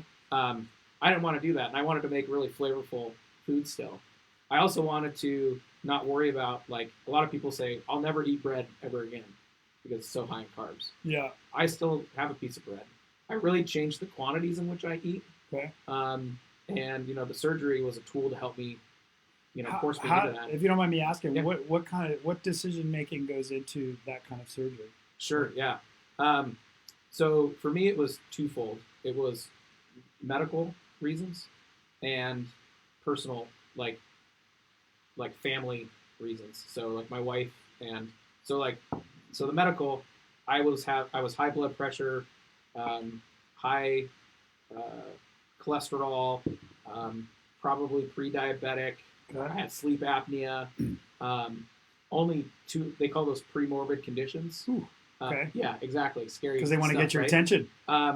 You only need 2 of those to qualify for insurance for the surgery. And I had, 3 to 4. Okay. Right? So that's like, and I was 35, 34 years Yeah. old. Yeah. So that's like a Well, I scary remember some place to be. pictures of you posting in the last couple of years. Yeah, Okay. totally. And then the family stuff. So like, I play softball with my brother. I can't keep up. I wrestle around with my nieces and nephew, and I'm like sweating and like can't walk up a set of stairs without breathing heavy, after 30 seconds. Right. Okay. So like those are things that are like red flags are like popping up and saying, like, hey, you got to do something. Yeah. So I just sat in, like, it was a free seminar by this like very reputable hospital. Okay. And just to listen, Yeah. and everything they said sounded really great. And they had like a great program. So you actually do 6 months of pre-surgery prepping, Okay. where you're going to the doctor once a month. You have a diet plan. You see a psychologist. You see a nutritionist and a dietitian. Okay. That's for 6 months before the surgery. And then for a year after the surgery, you have follow-up care. Ooh. And so it's not like This is a year and a half. So it's at a a year minimum. and a half of getting blood work and talking to people and seeing a dietitian. And Are there So- are there people that try to talk you into not having it and using a more, like you were commenting on a couple, I don't know if it's more traditional, but let's just say non-surgery related Sure. ways, just right? diet, right? Or Diet, calories, exercise, exercise, etc. Like, Yeah. So I'm sure there's people that educate you on both sides, right? Absolutely. Before you do Yeah. this. So the surgeon who will do the surgery on you actually sits down and says, these are your options. And part of that 6-month pre-surgery is a medically supervised weight loss. So it's essentially a diet that the dietitian, nutritionist, and surgeon all work together in party to, they give you numbers and calories and how much protein. And so with me, everybody's different, right? Yeah. Like everybody's for sure. metabolism, how everybody's bodies work, chemicals, and all that goes together. So for me, I've always been active: golf, soccer, basketball, football. You name it. I've done it. Even even when I was bigger, I was still doing a lot of those things. And so at one point, I decided to get healthy on my own. This was about 2 years before the surgery, and I went to the gym with my brother 3 to 5 days a week for 2 to 3 hours at a time. Then we would also play racquetball after for another hour to 2 hours. Okay. I did that for 9 months. Okay. And I pretty much ate nothing but steamed broccoli and baked chicken breast. Not enough calories, right? basically. Well, right, but Yeah. like just trying to 3 meals a day. Yeah. Was jogging, like everything you're supposed to do, right? Like, or at least most people think they're supposed to do. Right. I lost 5 pounds. Okay. Right. And when I finally talked to that surgeon, she's like, your body may not be set up to lose weight like normal people. And it's a thing that happens, whether it's your thyroid, whether it's, chemical imbalance, whether it's, whatever it may be. Yeah.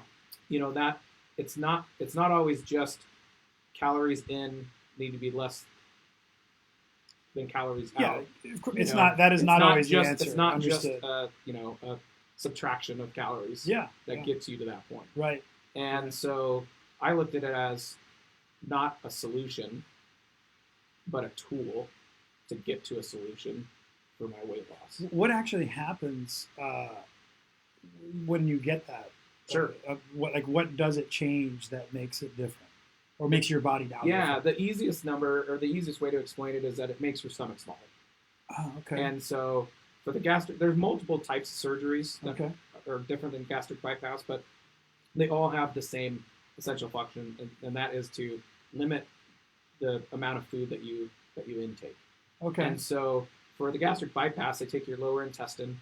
They actually staple the stomach off about the size of a cup. Okay. And then they take the lower intestine off of the non-used part, and they stick it on the top. Oh, okay. So it's the same plumbing. Okay. It's just smaller. Smaller. Yeah. And is that like? It seems to me that it's kind of like, it's almost like it's if you had it's like the larger stomach almost like tricks you into, like, I don't know, eating too much or wanting to eat too much. Yeah. So a smaller stomach is kind of like, I don't know. Do you feel like, because you've done it? So do you feel more full with less food? Yes, absolutely. Yeah, I would think. Yeah. Right. So there's clearly the mental yes. communication with your inside digestive tract. Absolutely. That make that work. Huh. And there's also a change in chemicals, because you've got all this acid in your stomach, right, that helps break down food. Yeah. And that's part of, I can't remember the name of it, but there's a chemical in there that's what starts telling your brain, hey, I'm full. Hey, I'm full. Yeah, right. And so like you're saying, over time, that changes and the chemicals change. And so like it's easier for people to eat more and more because they're not getting that signal as quickly. When you change to a smaller stomach, even if you're eating good food, even if you're eating good food, because shitty foods will cause some of these issues too. But I mean, the mental, like your mind thinking, I'm full, I'm not full, I'm hungry, and you just keep eating till you're uncomfortable. Food, you're just eating and you're not getting anything out of it. Yeah. But so your body's like, hey, give me some more nutrients. Like, half an hour later, you're hungry again, right? Yeah. If you're eating Pop-Tarts all day. Exactly. Yeah. So, but the smaller stomach, it kind of resets that. Right, so because it's new skin, it's new nerves, it's new everything that has not. Food's just been traveling past it for me 35 years, right? Got it, right. So now it's all new, and so you eat like I'll tell you, the first 3 weeks of like when you can actually eat real food, which is not for about a month after the surgery. Okay. So the first 3 weeks, like I took my first bite was scrambled eggs. That was just like, I think I remember this photo or video like or something. Soft, right? Yeah. And so like scrambled egg, I took a bite and it felt like someone dropped a, ball peen hammer down my stomach. Oh wow. Just because it was new and surgery was new and fresh, but one single bite the size of a quarter. Yeah. And I chewed it up, like crazy. Yeah. And it was like, oh. Huh. And I was like, I'm full. So how long ago was it that you had it? A year? It'll be 2 years in 2 years in December. Damn, I've known you that long? Yeah, I guess. Yeah. Man, flies, it does, doesn't it? Yeah. So do you have? I mean, you may or may not know I run a lot. Yeah. You're very do a number of things, healthy and athletic. Yeah. Yeah, and I probably have let's assume I have I don't know, a normal body. Digestion and whatnot, like you were saying, there can be differences. And I've always appreciated that fact that, like, I've never been one to be like, dude, just go run. I mean, because that doesn't work for everybody. Like the pure calorie counting, exercise, burning, it doesn't necessarily work for everybody. Right. Probably a lot of people. Yeah. But not everyone. Most people probably. Yeah. But let's say 10 or 20% it doesn't work for. Right. So there's a good chance you're gonna run into and have friends that you can't be like, yeah, dude, just run. Don't be fat and lazy. That's not fair at all to say that. So, I'm kind of glad this came up anyway, because I think it's, for me, I'm always, for myself and for anyone I'm around, the only thing I wish for anybody in this regard, health, fitness, whatever, is that they just reach a place where they, realize what's the right balance, where they feel their best. Yeah. And they feel good. Mentally, physically, right? Yeah. Because I even myself, like right now, sitting here, I'm right about 175. Yeah. But I've been as high as 195 before. And that's only 20 pounds. 20 pounds, though. But dude, I can tell you, like, the difference for me between that, unbelievable. Yeah. Like, I just feel like all kinds of, like, I feel like I can write with a pen better. Right. It's pretty awesome. So, Yeah, so it's interesting. Your story very different than mine, and Yeah, losing 20 pounds or whatever. And I'll if I run a long race, I'll usually get down to about 165. sure. So maybe 10 lighter than I am right now. Yeah. Before people start to ask me if Are I'm you sick okay? or something, because it happens, right? Yeah. People don't see you for 6 months or a year, Right. and you've lost 10 or 20 pounds. They're like, dude, you okay? So but I always think I always think when it comes up, it's really great to talk about, and important to Absolutely. talk about, because like even like you're saying, there's just nothing better than just feeling better, Yeah. right? Yeah. Absolutely. And I think And go educate yourself on whatever it is that helps you get there. all I did was sat in on a free seminar Yeah, just to do exactly that. yeah, Give myself more education than I had yeah, before, yeah. and it changed my life. So That's good to yeah, hear. Yeah, I mean, if anyone listening now or later, like if you're, if weight or just lethargy and depression, if those things are, if you don't know what your situation is and you haven't tried to go like find more information, you got to do it. That's yeah, all I'm saying. You just got to go find more information, yeah, because the benefits are amazing. absolutely. With your job, with your Like literally, loved ones, literally, whatever, literally all of it, everything, everything. literally everything. Yeah. So, and if anybody out there is listening and wants more, has any questions about weight loss surgery or just wants more history, I think Wes tagged me. Feel free to reach out. I made this kind of a mission of mine to, just be very open about it and Yeah. talk about it and not hide it. And so, yeah, always happy to answer questions. Yeah, man. Awesome, dude. Well, cool. So after all that, what foods are your favorites now? Like what do you kind of do, what's your Yeah. When I'm trying to be like really healthy, And I'm really asking this because I want to know what we're going to cook. what we're gonna cook. Well, yeah, that'll depend on if we want to cook good or cook kind of bad, like good bad. Yeah. But for quick and easy, I love stir fries because I get a lot of veggies. I get my lean proteins. They're super flavorful.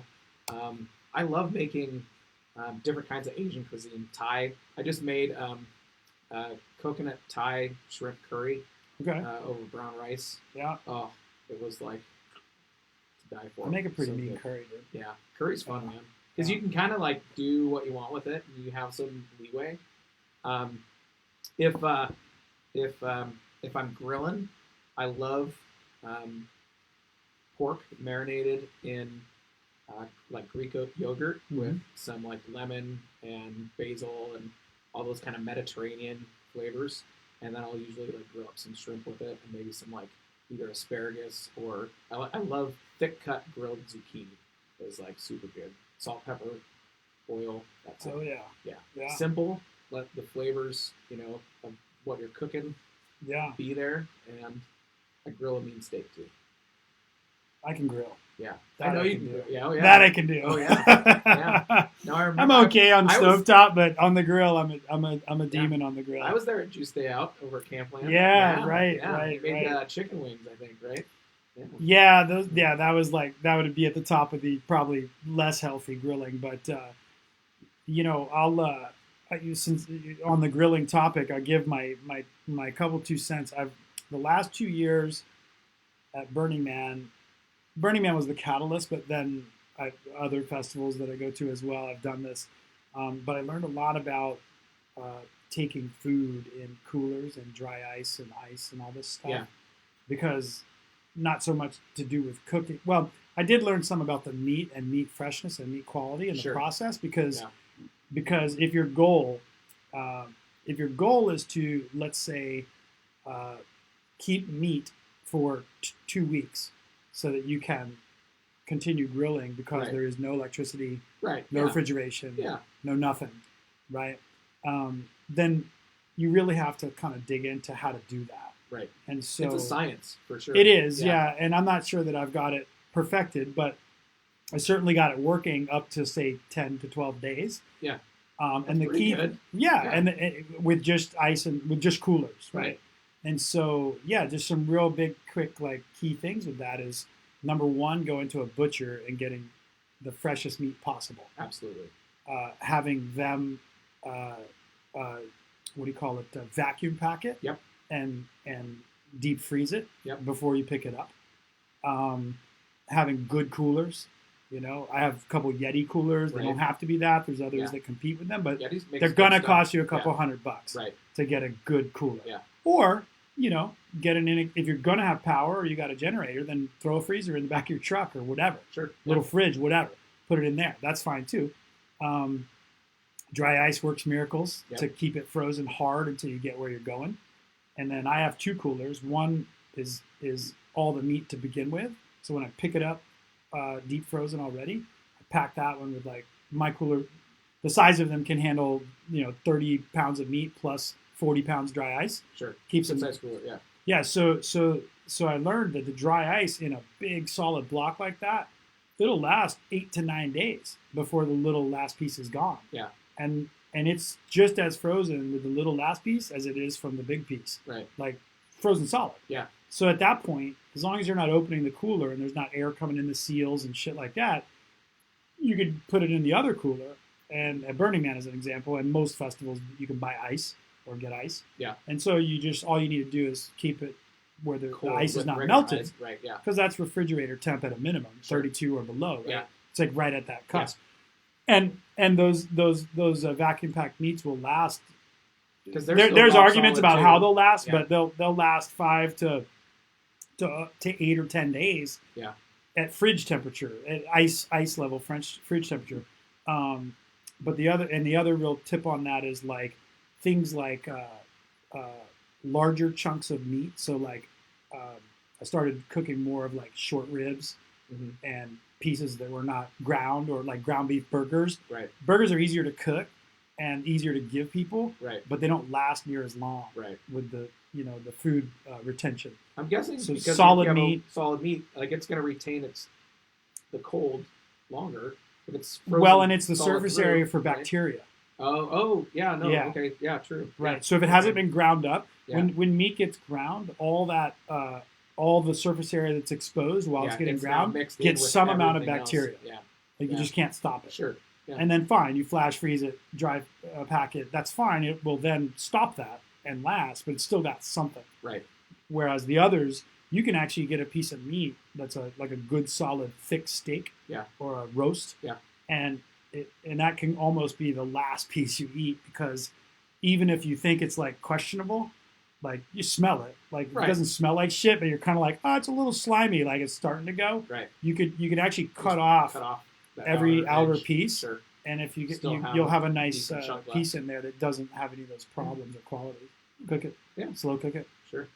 I'm pretty fearless when it comes to when it comes to food. A lot of people are. So If all else fails, roll it in a little playa Yeah. dust and eat it. There you go. Yeah. Yeah, but I've definitely been able to, to very confidently, and the people that I'm camping with, make that shit work for about 12 days. Right. With no power, no That's pretty nothing, good. I'm pretty pleased with that. Yeah.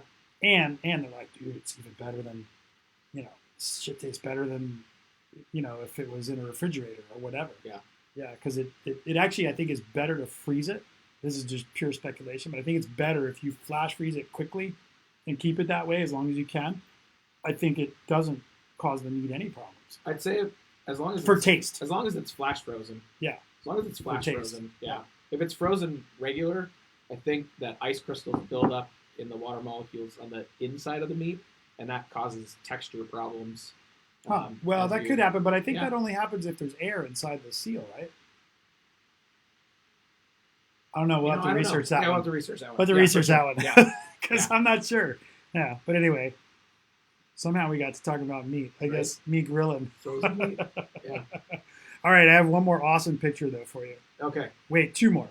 Is this one okay to post? Do you want to talk Yeah, about that was yeah? totally okay to post. All right. Yeah. Let me throw this one up here. I want to give a little shout out because I know she's the roller derby Is she professional. Is she listening? I I don't don't know. know if she is or not. I love that picture, though, man. I think it's a great picture. So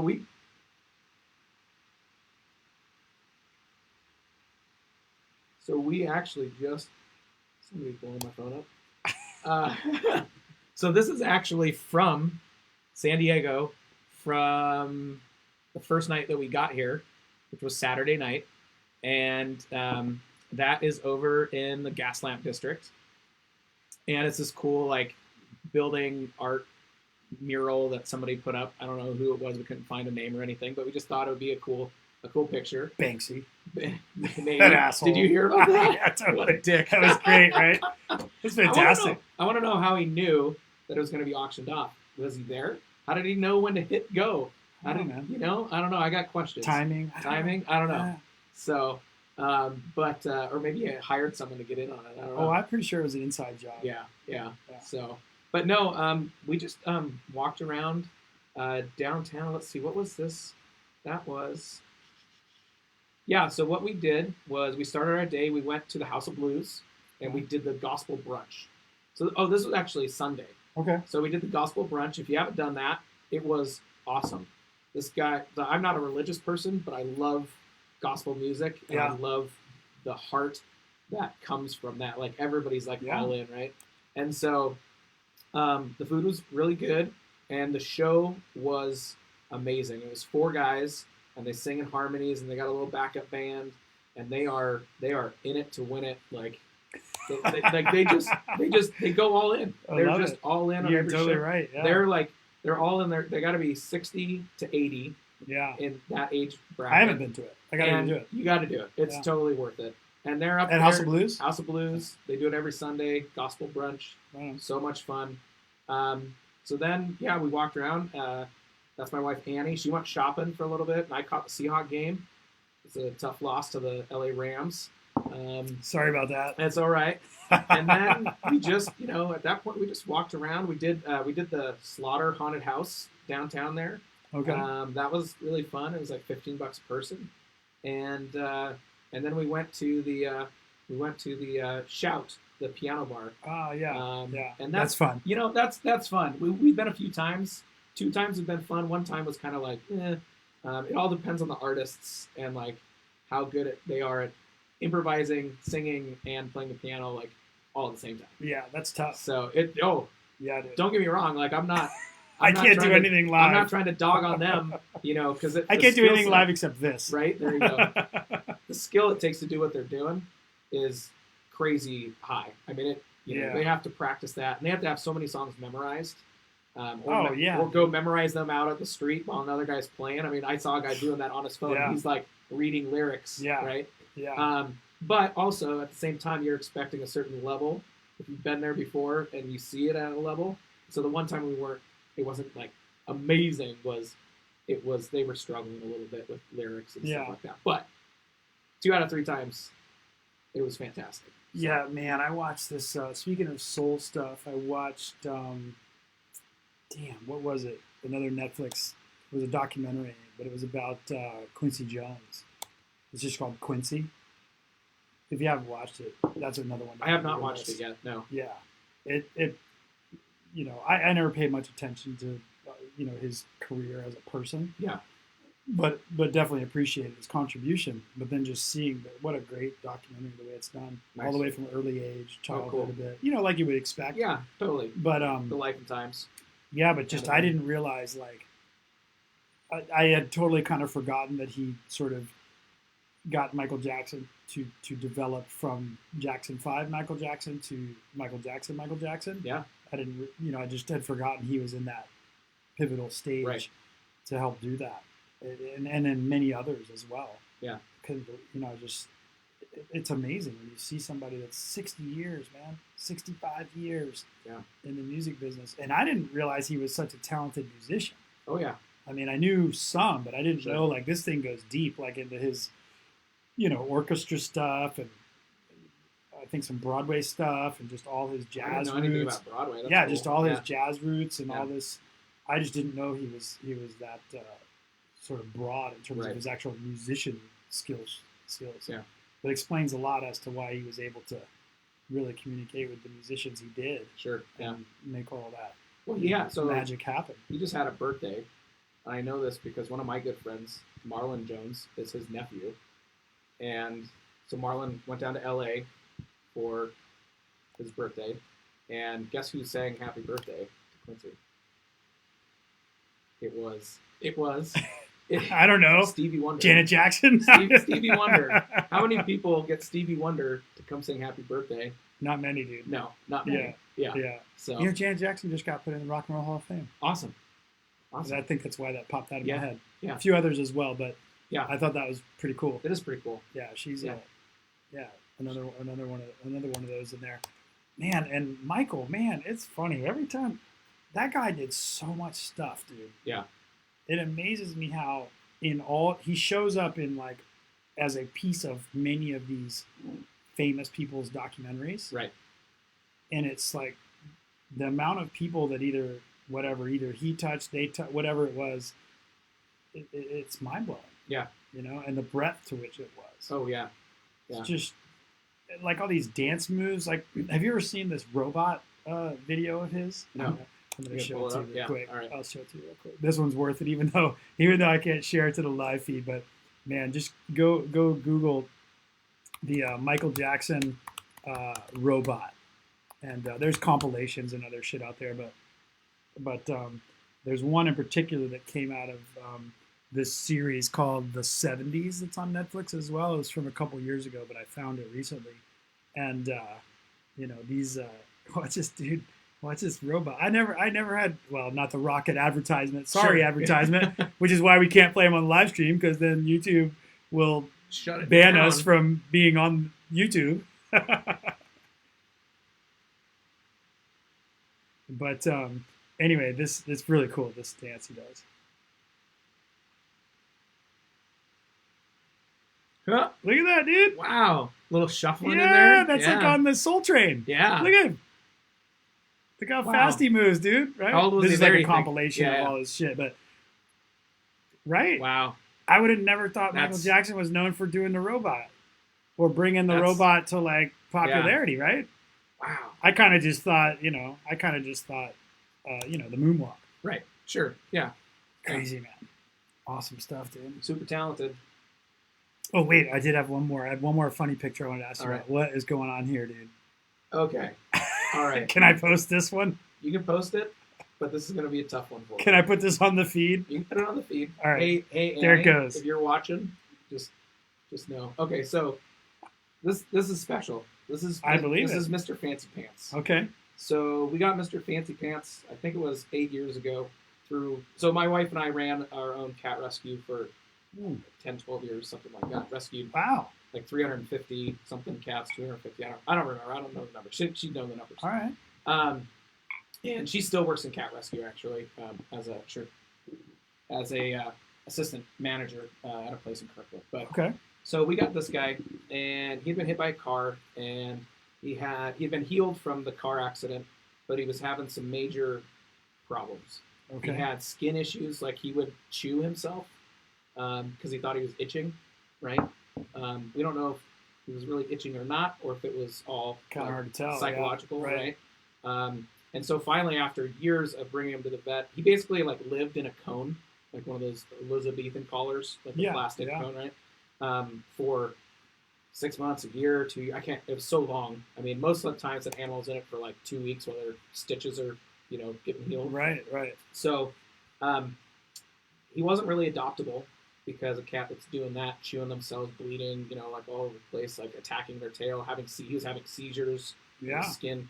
So we finally just ended up keeping him. And after a couple of years, we found a compilation of medications that worked for the different medical problems he had going on. Right. And so he just became ours, and he turned out to be like, I don't know if you've ever had any pets or whatever. I'm looking for a photo right Yeah, now, but okay. yeah, keep talking. So every once in a while, it doesn't happen with every pet, but you find that one that's like, they're your homie. yeah. Right? Like I've got a couple cats, and they hang out, they come sit on my lap, but they don't give two shits if I walk out that door. Right. They want to be fed, get their water and their box feed. Yep. That guy, he cared. Like, you came home and he's like at the door, like, hold me, pick me up, oh, you're going in the bedroom, let me sleep with you. Let me like get under the covers. Let me like he would climb up right on your shoulder. Yeah. And he'd just sit there and like rub his head on your chin. Right. Oh, and he just man. became like, yeah. And that is a cat, right? That's Cat. Okay. Yep. So he's a Devon Rex, so it's kind of like a cousin of a Sphinx. Like Yeah, I was hairless curious one. the kind of cat. Really, but he has like really unique looking. very fine, wavy white hair. So the unfortunate thing is that this actually like so he just passed away about a month ago, Oh, man. and Sorry to hear that. yeah, it's all good. He got really sick, like really Okay. really sick, and so yeah. Anyways, that's like one of my favorite photos of him. I called it his glamour shots, That's a great photo. right? Because he's like in front of the fire and he's all like regal looking. But I actually just a couple weeks ago got a tattoo in his. I don't know. It's going to be kind of upside down. Pretty Yeah. simple. But it's actually so it's fancy. Let me move the cat out And of the then way. pants. Oh yeah. So There. So it's fancy and pants. Ah, And the guy that did it, so they're kind of dirty because he used to get kind of dirty and he needed a bath every once in a while. So we call him Dirty Pants. Yeah. And so that's Yeah, my man. little ode to Mr. Pants. I had. Well, that's sweet, man. Yeah, thanks. Yeah. I had. Well, I still have 2 Boston Terriers that are Okay. alive. Yeah. And they're with their mom instead of me, but it's a good deal. They're up in San Francisco, and I've had them on the show before actually when I was nice. taking care of them down here. Sometimes off and on throughout the year, I'll get them down here for a little while. Yeah. And it's a good time. But one of the 2 had a lot of allergy problems. Totally. So there's some really good, there's some really good things, at least for canines now, Yeah. that can help them stave off some of the allergic reactions. Yeah. Yeah, and Different we had him medications in and we had foods him in one of the test programs for a medication that Okay. he takes once a month now. Yeah. And it doesn't completely cure him. He still has to eat like raw. Sure. That helped a lot, eating raw food. Right. A couple other things, but man, when we first got him and they were trying to figure out the allergies, it was like they basically the vets basically pared him down to eating like just pumpkin. Right. Which is like, if you try to live for a week on pumpkin, Right. dude, Right. you're like, It's not enough. yeah, you Yeah. know this is not right. Yeah. Like, you're Right. like, dude, I Yeah. can't do this. Right. You you can't eat enough pumpkin to feel full. Like after day 3. Right. Not to mention what's going to happen on the other. Oh days. yeah, everything. It just Yeah. goes. It's not horrible. it's not working. It's not a solution. But it's like apparently a super neutral vegetable. It is. That Yeah. So to try to baseline the poor Right. little animal. Yeah. Anyway, he doesn't have to do that anymore. Now he's eating raw bison, raw Right. elk, raw, all these things that we found Yeah. through a raw food provider Yeah. for this. Sounds type like a lot of animal. what they call novel proteins too. So Yeah. like stay away from like the traditional dog foods of like pork, chicken, fish. Yeah, it was basically So it's- rabbit, Yeah. bison, elk, things Yeah. like that. Yep. Yeah. Yep. Yeah, Absolutely. works great. I like Yeah. those too, though. So Yeah. It's good food. sometimes we can share. Right. There you go. I was trying to Yeah, but compare raw the food- price to see if the yeah. shit we're feeding the dog was like less than the stuff I'm eating. Yeah, like Yeah. my burger there. Cool, man. I think it's time to go get some wings All right. or let's do whatever, it. man. I don't know. Thanks Here, for having let's me on the throw show. Yeah, you bet, man. Thanks everybody for tuning in. We had a lot of fun there. It was like I said, Kelly wasn't in here, so she couldn't really pay attention to what was going on in the chat, but it was all good. Thanks everybody, and stay tuned to check out. I don't know. We never really promoted ahead of time, but I will say next week we've got a really cool friend that I met. She's I don't know if semi-pro is the right word, but she is a women's basketball player, and it's pretty cool. Her story is pretty cool, so check it out next week. And I met her through music too, which is Awesome. funny. Yeah. It's a stretch. I was talking to a friend of mine. They're like, "How'd you meet her through music, dude?" I'm like, "Long story. It's coming back from a gig on a Yeah. plane. That counts, right? Absolutely. Fuck yeah, it counts." You're welcome. Dude, All 100%. All right, man. Let's zone this out. Stay classy, yo. Stay classy, See yo. you, buddy.